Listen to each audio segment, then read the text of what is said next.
He's coming soon.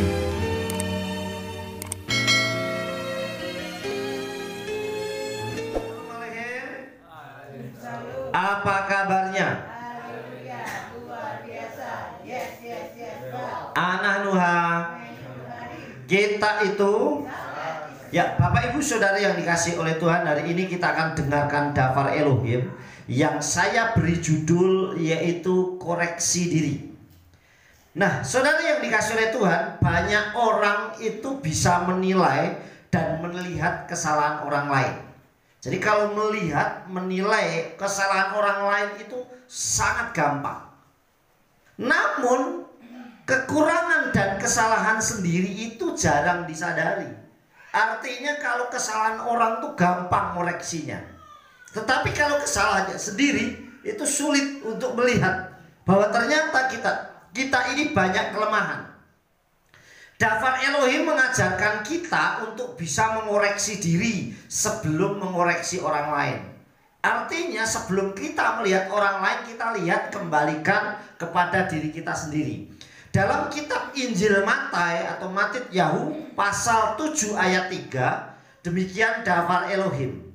Madua ataroeet hakisem aserbein akhira wa eineha samlef lahora aserbeineha, yang artinya, dan mengapa engkau melihat selumbar yang ada di mata saudaramu tetapi tidak menyadari balok yang ada di matamu sendiri. Nah, Dafar Elohim mengajarkan kita, saudara, supaya sebelum kita melihat orang lain itu lihat diri kita sendiri dulu. Artinya, saudara, dalam Dafar Elohim ini diajarkan mengapa engkau melihat selumbar. Namanya selumbar itu sesuatu yang sangat kecil dan tipis. Di mata orang lain kita bisa melihat, tetapi padahal ada balok yang ada di mata kita nggak melihat. Kenapa? Karena tertutup, nutupin mata kita sendiri, saudara. Nah, ini adalah gambaran sebelum kita mengoreksi orang lain, kita mengoreksi diri kita sendiri. Saudara yang dikasih oleh Bapak Yahweh, sangat mudah. Apalagi kalau kita ini sudah terlibat di dalam dunia politik misalnya itu. Gampang sekali mencari kelemahan musuhnya, kelemahan orang lain, termasuk dalam dunia spiritual. Setiap keyakinan yang orang lain, wah gampang koreksinya. Kenapa? Karena yang dicari kesalahannya terus. Tetapi melihat dirinya sendiri tidak. Begitu juga dengan perilaku dan kehidupan kita, saudara. Bagaimana bisa mengalahkan ego dalam diri kita? Memang ego ini kadang lebih menonjol dibandingkan yang lain. Maka ada istilah egois, menang sendiri. Jadi kalau untuk dirinya sendiri itu menang, saudara. Dalam kitab Romim atau Roma pasal 12 ayat 21 dikatakan demikian. Janganlah dikalahkan oleh yang jahat, tetapi kalahkanlah yang jahat itu dengan yang baik. Al-tani khalara lahid kaber alaiha elahid kaber al-harabatov.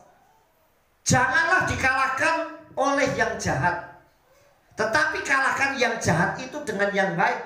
Artinya diajarkan kepada kita melalui Dafar Elohim, jangan sampai kita itu kalah dengan yang jahat. Kalau yang jahat itu menguasai kita, kita jangan mau. Saya harus menang terhadap yang jahat dalam diri kita. Begitu juga kalau orang lain yang melakukan hal yang jahat, kita jangan mau dikuasainya. Tetapi kita bisa mengalahkannya dengan hal-hal yang baik, saudara. Oleh sebab itu, saudara yang dikasih oleh Tuhan, mari kita belajar. Ada seorang tokoh kitab suci yang menurut saya sangat luar biasa. Mari kita belajar dari seorang yang akhirnya menjadi orang hebat, yaitu namanya adalah Daud. Atau dia adalah seorang raja di Israel yang akhirnya disegani. Masa kepemimpinannya Daud, siapa yang berani melawan kerajaan Israel? Nggak ada, saudara. Padahal dia dari siapa? Dari orang biasa yang tidak dianggap. Kita akan lihat dahulu di dalam kitab suci, dalam kitab 1 Samuel. Ya, kitab 1 Samuel, saudara. Kita lihat dulu. Saya akan bacakan, saudara simak dengan baik. 1 Samuel pasal yang ke-24.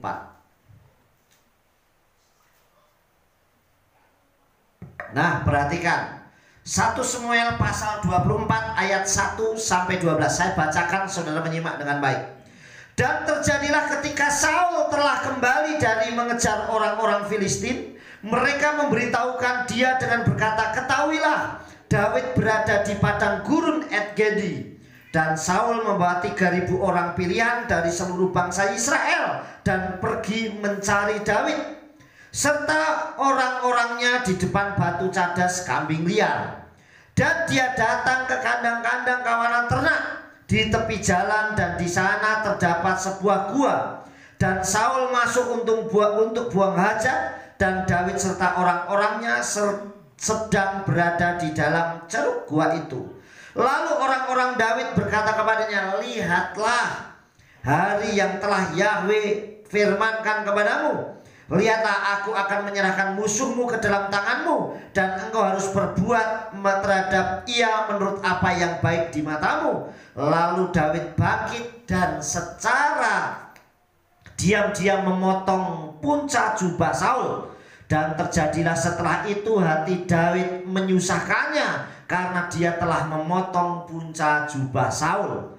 Dan dia berkata kepada orang-orangnya, "Dijauhkanlah kiranya itu dariku oleh Yahweh. Aku tidak akan melakukan hal-hal itu kepada tuanku, kepada orang yang telah diurapi Yahweh, untuk mengulurkan tanganku melawan dia, sebab ia telah diurapi Yahweh." Lalu dengan perkataan David menahan orang-orangnya dan tidak mengizinkan mereka bangkit melawan Saul. Dan Saul berlalu dari gua itu dan melanjutkan perjalanan. Dan David bangkit setelah itu lalu pergi keluar dari gua itu serta berteriak memanggil Saul, seraya berkata, "Tuanku Raja." Dan Saul menoleh ke belakang, dan David sedang berlutut dengan hidung ke tanah, dan dia sendiri menyembah. Lalu David berkata kepada Saul, "Mengapa engkau mendengarkan perkataan manusia yang berkata, 'Ketahuilah, David berusaha yang berbuat jahat terhadapmu'? Lihatlah, pada hari ini matamu telah melihat bagaimana Yahweh telah menyerahkan engkau hari ini ke dalam tanganku di dalam gua itu. Dan seorang berkata untuk membunuhmu, tetapi aku berbelas kasihan terhadapmu. Dan aku telah berkata, aku tidak akan mengulurkan tanganku melawan tuanku, karena dialah orang yang diurapi Yahweh. Dan lihatlah ayahku, ya, lihatlah punca jubahmu ada di tanganku, sebab di dalam sana aku telah memotong punca jubahmu, namun tidak membunuhmu. Lihatlah dan ketahuilah bahwa tidak ada kejahatan maupun pengkhianatan dalam tanganku, dan aku tidak berdosa terhadapmu, sekalipun engkau memburu nyawaku untuk mencabutnya. Yahweh akan menghakimi di antara engkau dan aku, dan Yahweh akan menuntut balasku darimu, namun tanganku tidak akan berada di atasmu." Amin. Nah, saudara, kita sudah membaca sebuah kisah bagaimana perjuangan seorang David. Kita diajarkan tadi untuk koreksi diri, saudara.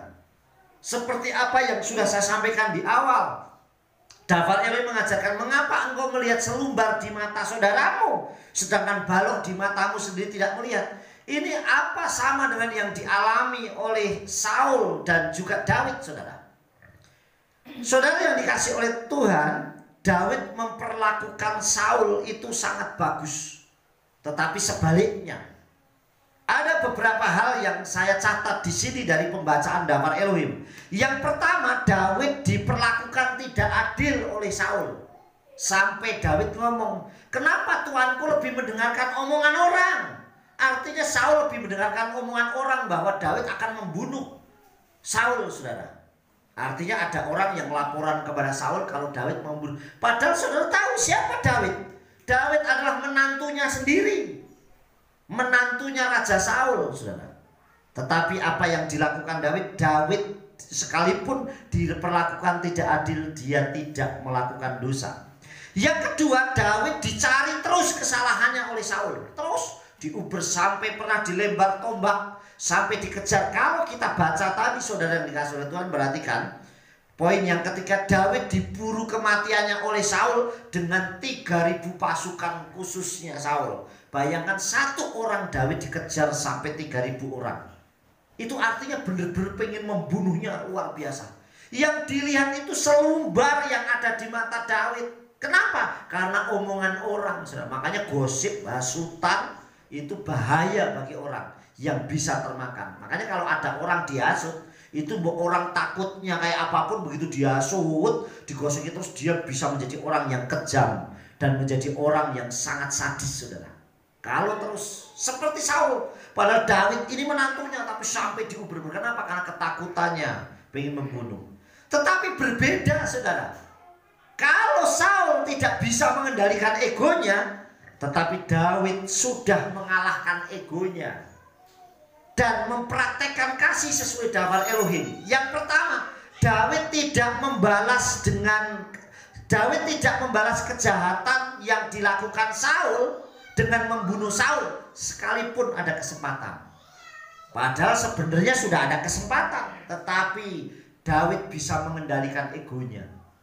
Orang yang di sekitarnya Daud sudah bilang sesuai firman daftar Yahweh, orang yang memusuhimu ada dalam kuasamu. Berarti kan telinganya masuk, saudara. Dihasut. Tetapi Daud ngomong apa? Dijauhkan kiranya daripadaku, telah mau membunuh orang yang diurapi Yahweh. Dia sangat menghormati. Dia sangat menghormati Saul, luar biasa. Bukan hanya sebagai mertuanya, sampai dia katakan ayahku. Berarti artinya menganggap bahwa Saul itu orang tua yang dikasihinya. Yang kedua, saudara, dia mengabdi rajanya, pimpinannya, dan orang yang sudah diurapi Yahweh. Sejahat apapun, dia menghormati. Berapa banyak orang yang sering menghujat pemimpinnya. Padahal kitab suci mengajarkan untuk, makanya saya selalu ajarkan jangan terlibat.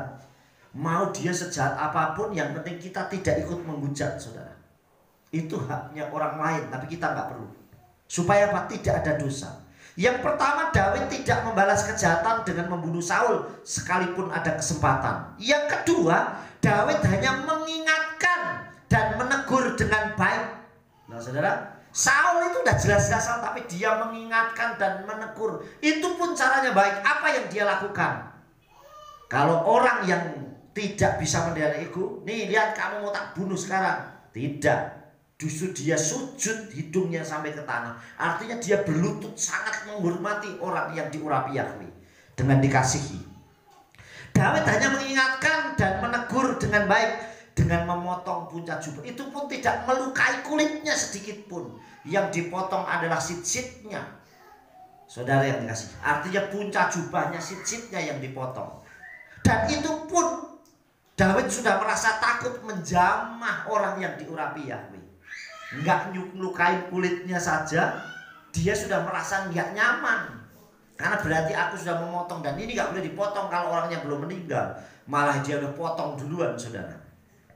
Kemudian yang ketiga, Daud tetap menghormati Saul sebagai pemimpinnya dan orang yang pernah dipilih oleh Yahweh. Artinya dia tetap menghormati. Biarlah Yahweh yang menjadi hakim antara aku dan engkau. Jadi bukan dia yang mengambil porsi hakim. Kalau sekarang ini banyak orang yang sering mengambil porsi hakim. Oh, kamu yang salah, kamu yang benar. Nah, porsinya dia yang jadi hakimnya. Tetapi Daud kembalikan semuanya kepada Bapa Yahweh. Ini artinya dia mengoreksi diri, dia bisa mengalahkan egonya dengan baik. Saudara yang dikasih oleh Bapa Yahweh, berapa banyak anak-anak Elohim yang tidak bisa mengendalikan egonya. Lebih mudah mendengarkan suara orang dan menghasut. Dan makanya hasutan itu bahaya. Coba mulai dari kecil anak itu dicekokin terus. Wah, itu jahat, itu jahat. Berapa banyak orang yang sangat membenci Israel. Kenapa? Karena tiap hari dicekokin terus, beritanya diberitakan, tapi tidak pernah melihat. Dulu ada orang yang itu orang kok sombong banget ya, si A itu sombong banget. Kenapa? Karena belum mengenal. Nah, begitu kita mengenal ternyata orangnya baik ya. Nah, repot lagi, belum mengenal, belum apa sudah bilang jahat. Nah, itu yang jauh lebih berbahaya. Nah, Bapak Ibu Saudara yang dikasih oleh Bapak Yahweh, dari daftar Elohim ini mari kita belajar koreksi diri kita. Jangan kita melihat selumbar yang ada di mata saudaramu, tetapi kita lihat dulu ada nggak balok. Jangankan balok, selumbar saja ada nggak ya di muka mata kita sebelum melihat orang lain. Dan kendalikan ego. Saul yang raja saja gampang terhasut. wah Daud itu dia mau membunuh engkau, segala macam, gampang terhasut sehingga dia lebih menyalahkan orang lain. Dan itu adalah Daud. Tetapi Daud tidak, sekalipun ada kesempatan, bahkan orang-orang yang mengikut Daud itu dia ngomong itu ada dalam kuasamu. Coba kalau langsung dibunuh pun wis bisa. Tetapi dia tidak mau berhutang darah. Dikatakan ayat 12, Yahweh akan menghakimi antara engkau dan aku, dan Yahweh akan menuntut balasku darimu, namun tanganku tidak berada di atasmu. Artinya biarkan itu urusannya Tuhan, tapi saya tidak mau berdosa. Amin. Saya menganjurkan kehilat dodola Yahweh dalam situasi apapun. Mungkin berita tentang pemimpin Tuhan ini, kita nggak perlu melibatkan diri. Daripada kita menjadi dosa, kita tetap berbuat yang luar biasa yang baik dengan berdoa. Kenapa? Karena kalau dosa itu urusannya di pribadi kita dengan Tuhan, bukan orang lain. Saudara, yang terakhir, mungkin kita dalam pihak yang benar dan lebih hebat dari orang lain.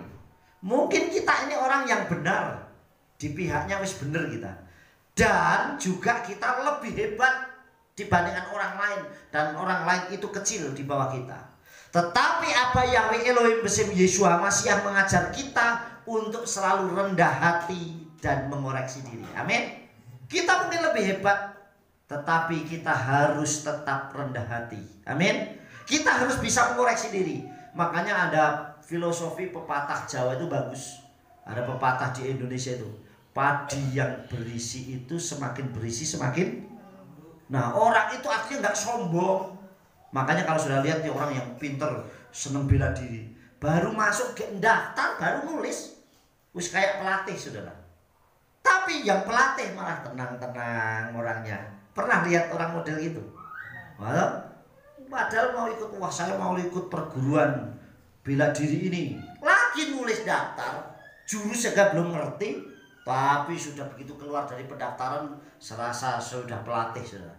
Tapi yang pelatih justru malah tenang-tenang. Nah, ini kadang orang seperti itu sudah dikasih oleh Bapak Yahweh. Nah, kita belajar, mungkin kita ini di pihak yang benar, dan mungkin kita jauh lebih hebat dibandingkan orang lain. Tetapi apa Yahweh Elohim besim Yeshua Mashiach mengajar, kita harus tetap menjadi orang yang rendah hati dan selalu mengoreksi diri. Amin. Apa Yahweh besim Yeshua Mashiach memberkati kita. Sukses besar buat kita semua. Amin.